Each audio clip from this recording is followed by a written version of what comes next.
if you can give me your thought in which secondary grafts you think is more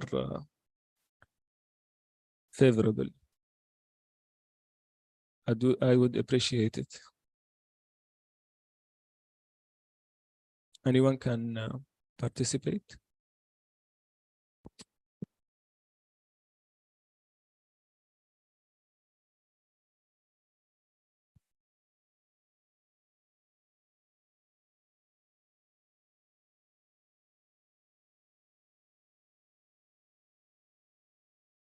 So my opinion is that I think that radial artery is a good secondary, like the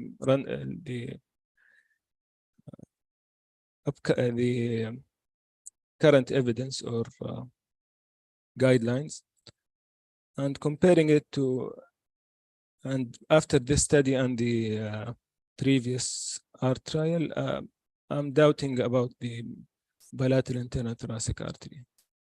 So here I conclude my lecture. If anyone has anything to add, feel free.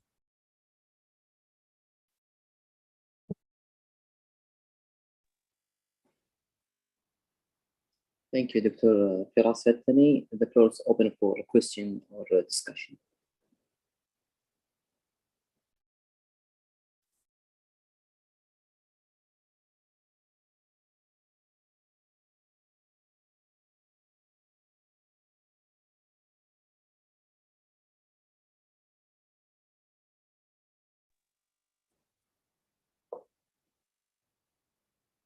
Thank you, Dr. Firas Fettani, for your informative journal club. And we'll take a brief 5-minute break, then we'll continue with the third lecture with Dr. Abdel Hadi.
Good afternoon. We'll continue with the third lecture about surgery for adult congenital heart disease by Dr. Abdel Hadi. Dr. Abdel Hadi, if you're ready, you can share your slides and start.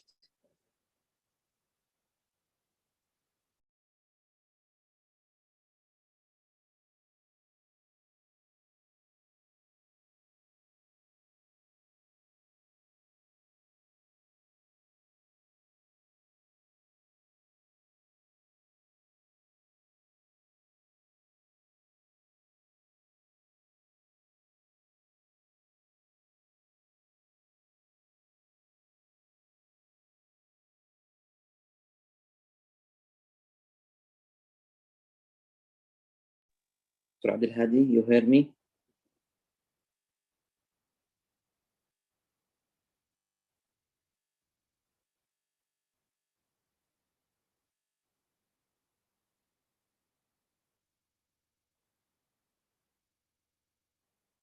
So we'll wait for next 5 minutes. We'll see about Dr. Abdel Hadi lectures.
Sorry for the delay, everybody.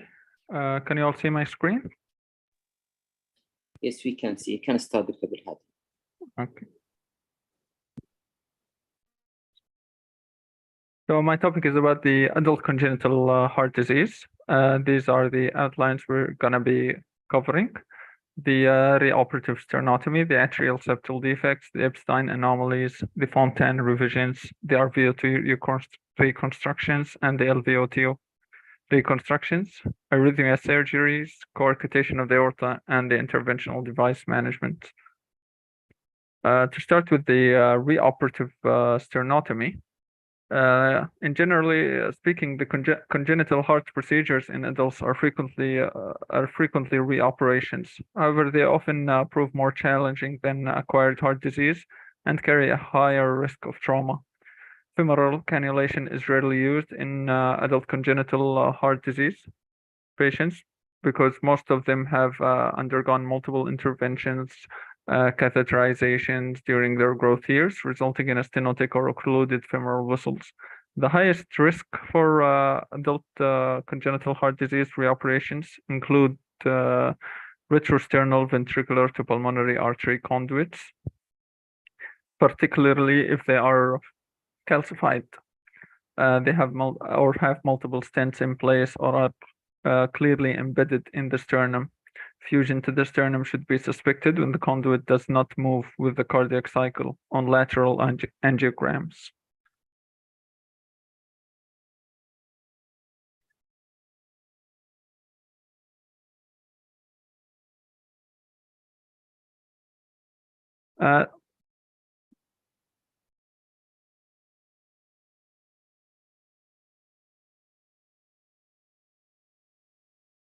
These are the major risk factors for traumatic sternal reentry. As I've mentioned, the retrosternal conduits, especially ventricular to pulmonary, the right ventricular enlargement, prior sternal infections, aneurysms of the right or left ventricular outflow tracts, pectus excavatum, aortopulmonary shunts. Patients with multiple risk factors may be placed on bypass to decompress the right ventricle prior to sternal divisions.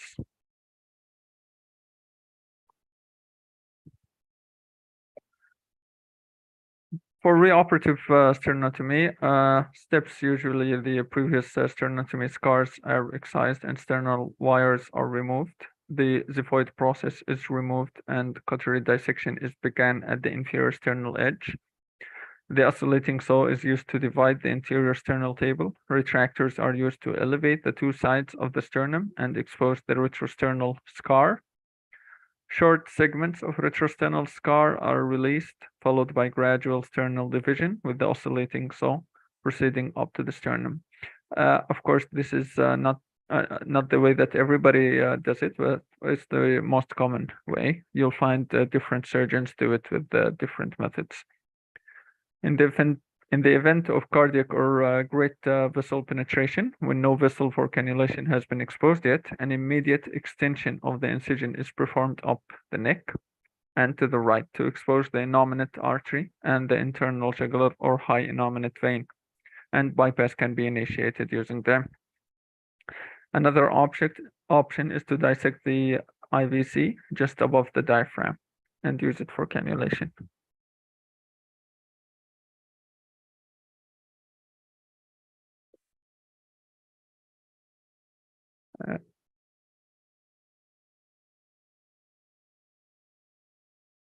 Now, regarding the atrial septal defects, the transcatheter device closure for ASDs has significantly changed the average surgical case volumes. Patent foramen ovales and most secundum defects are effectively closed with devices and are rarely referred for surgical closure.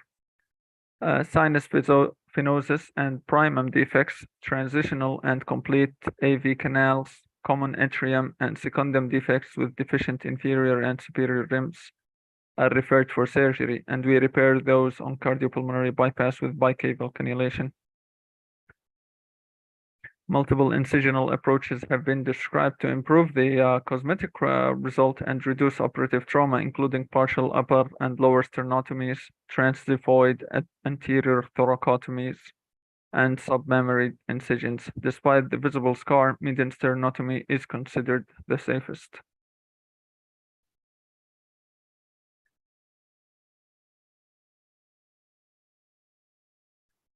Almost all septal defects requiring surgical repair are best repaired using a patch. For sinus venosus defects, a right-angled cannula is placed in the innominate vein to enable exposure of the partial anomalous pulmonary veins entering this SVC. The atrial incision extended superiorly to a point above the entrance of the highest anomalous vein. A patch is used to close the atrial incision and to avoid SVC stenosis. In patients with primum ASDs, the cleft mitral valve is routinely repaired with fine running Prolene sutures approximately at the line of contact between the leaflet segments. Even patients with competent valves are repaired, as late onset of cleft regurgitation is known to occur. Patients at risk for mitral stenosis, particularly those with single papillary muscles in the left ventricle, may have their cleft left open to avoid valvular stenosis. Epstein's anomaly. Surgery for Epstein's anomaly in older patients carries low risk and good late outcomes. The operation is comprised of tricuspid valve repair or replacement and concomitant procedures such as ASD closure, arrhythmia surgery, and coronary artery bypass grafting. The presence of untethered and well-developed anterior tricuspid valve leaflet increases the chance of a successful repair. The cone technique has been used in adult patients with success. ASD is partially closed.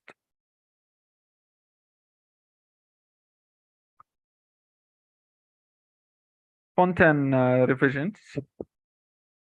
Fontan patients may present with arrhythmia and complications related to systemic ventricular failure, protein losing enteropathies, systemic venous pathway obstructions, and semilunar and atrioventricular valve dysfunction. Initial evaluations must focus on ensuring a completely unobstructed vascular pathway to the lungs. Patients with intracardiac baffles and atriopulmonary connections may present with extreme right atrial enlargement, resulting in a stagnant flow, right pulmonary vein compression, and arrhythmia. Fontan conversion involves takedown of any venous connection and creation of an extra cardiac cavopulmonary connection with a conduit. Most Fontans done today are done extracardiac from the beginning. So these are becoming less and less. However, before they used to do it intracardiac baffling. Because the extracardiac Fontan excludes the systemic veins from the heart, any catheterization procedures requiring atrial level intervention, particularly electrophysiology interventions, they must be planned before conversion, because you lose the venous access and you lose your pathway to the right atrium.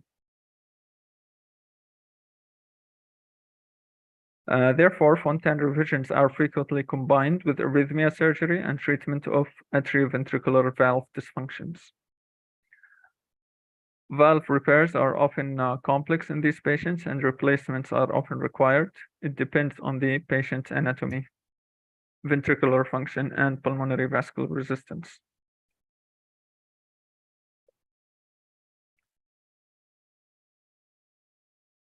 The participation of the electrophysiology team in the Fontan revision ensures effective interruption of or ablation of all re-intent pathways, which may not follow the patterns seen in patients with acquired heart disease and normal cardiac anatomic relations. A variety of maze-type procedures have been described to disrupt atrial re-intent pathway. The unpredictable anatomy of the conduction tissue in adult congenital heart disease patients has resulted in a recommended routine placement of a dual-chamber antitachycardia pacemaker. For RVot reconstructions, RVot reconstruction after previous repairs of tough or DORF, or pulmonary atresia, truncus arteriosus, endothelial switches. They are becoming increasingly common. Patients who underwent successful neonatal and infant repairs return with pulmonary insufficiency or stenosis, causing right ventricular dysfunction, exercise intolerance, arrhythmias, and sudden death. Transcatheter pulmonary valve insertion is growing and can be placed on reconstructed RVOT and homografts with surgical standby. In case of rupture, patients can be placed on emergent bypass and undergo surgical repair with good results. For patients not suited for transcatheter valves, surgical reconstruction is needed. Median sternotomy, bicaval cannulation, and bypass with moderate hypothermia.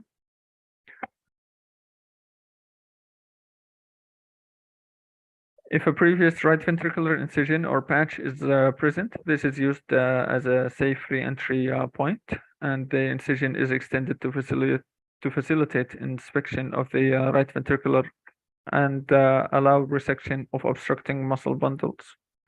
Pulmonary valve replacement options include pulmonary and aortic homografts, bovine jugular vein grafts, bioprosthetic valves, and mechanical prosthetic valves.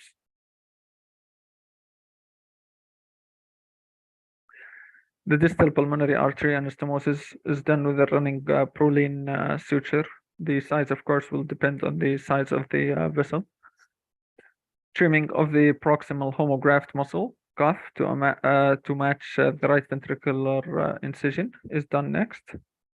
When the proximal anastomosis is constructed, care has to be taken to avoid injuring the left main coronary artery and the LAD.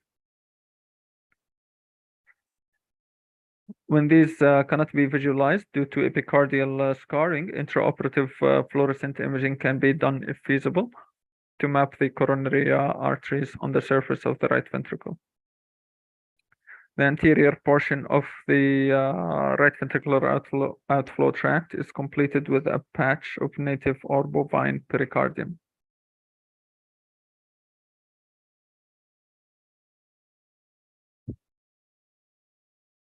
Bioprosthetic and mechanical valves are positioned in the RVOT at the normal pulmonary valve annulus in patients with normal RV anatomy.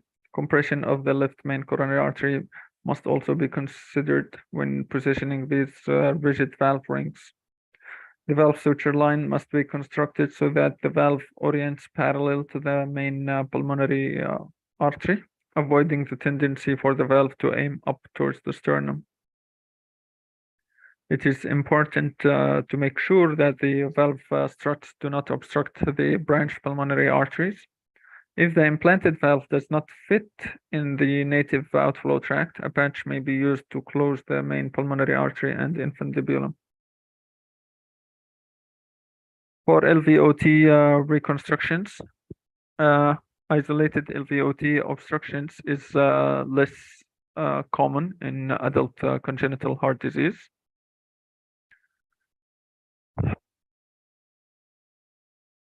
Patients with Jones syndrome often undergo numerous surgical and interventional procedures over their lifetimes, and these interventions are at best palliative.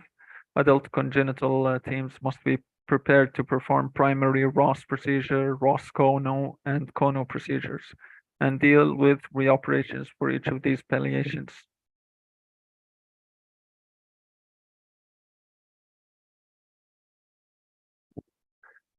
The Ross operation is often used in pediatric patients with complex LVOT obstruction to treat combined valvular and supravalvular lesions, avoid anticoagulation, and maintain some growth potential.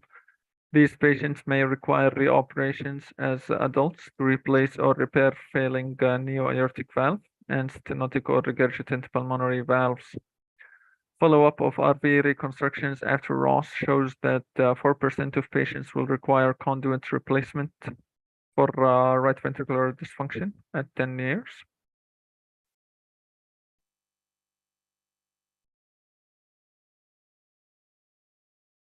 Conduit size less than 14 millimeters is an independent predictor of allograft dysfunction.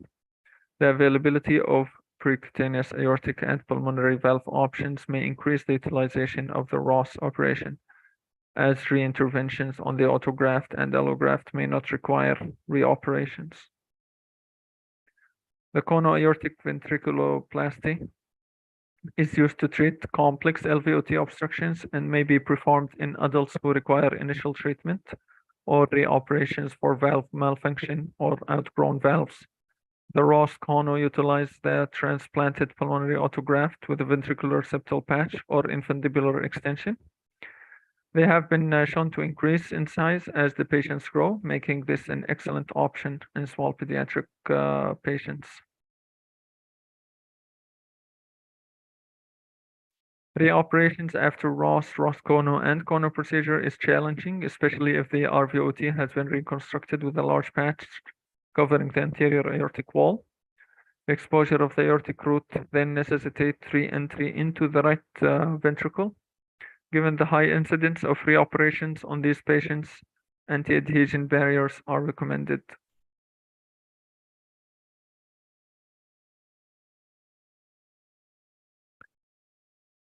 For arrhythmia surgery, maintaining a functional conduction system is a crucial aspect of reducing the cumulative lifetime trauma for a congenital heart patient. Despite efforts to prevent conduction tissue injury, adult congenital heart disease patients are at risk for a wide array of conduction delays, as well as atrial and ventricular tachyarrhythmias. Pacemaker and defibrillators insertion, lead extractions, and generator changes are frequently complicated in adult congenital heart disease patients who may have unusual anatomic pathways and stenotic or occluded veins. Epicardial lead placements are often necessary in single ventricle patients who have limited or no venous access to the endocardium.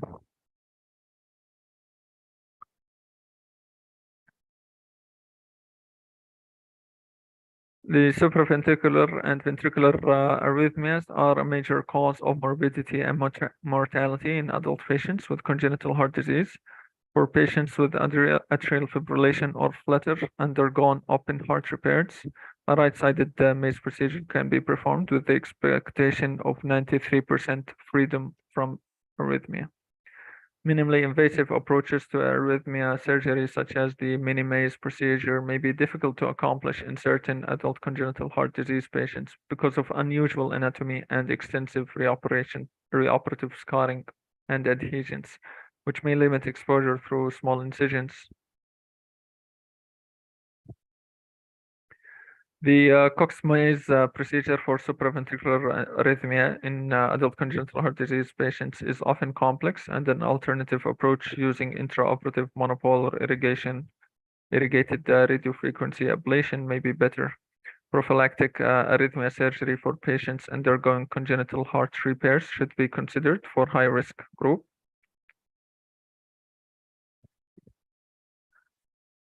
For coarctation of the aorta, primary and recurrent coarctation of the aorta in adult patients is usually managed percutaneously with the balloon dilatations and stents.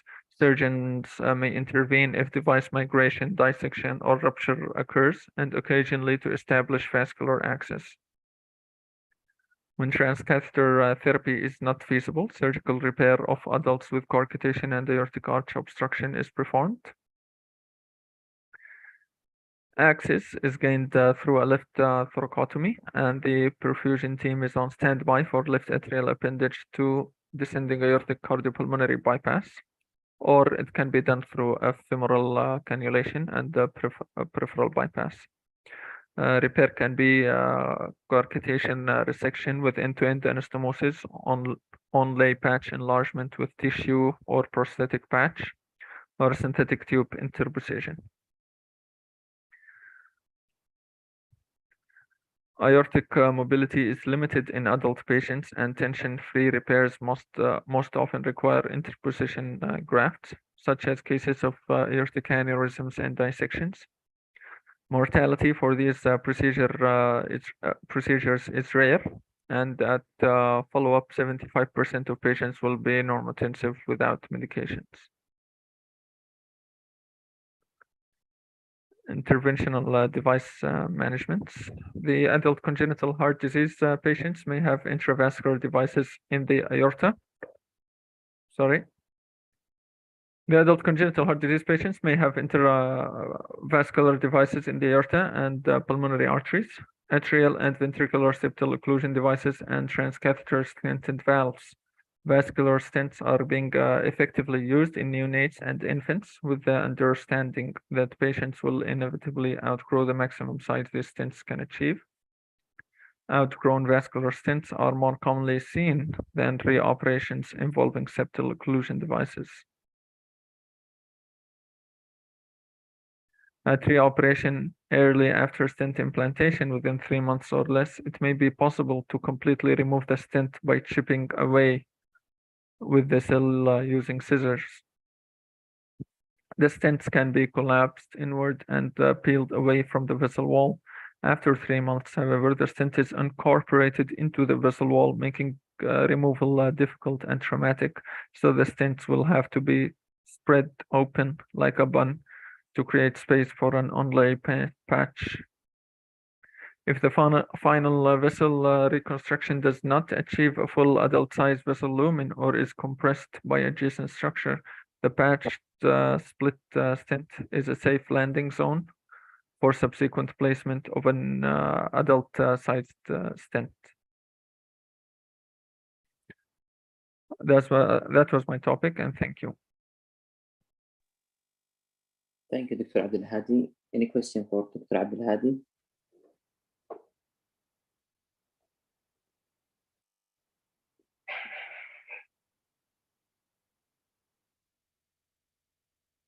So we can conclude our weekly activity for this week.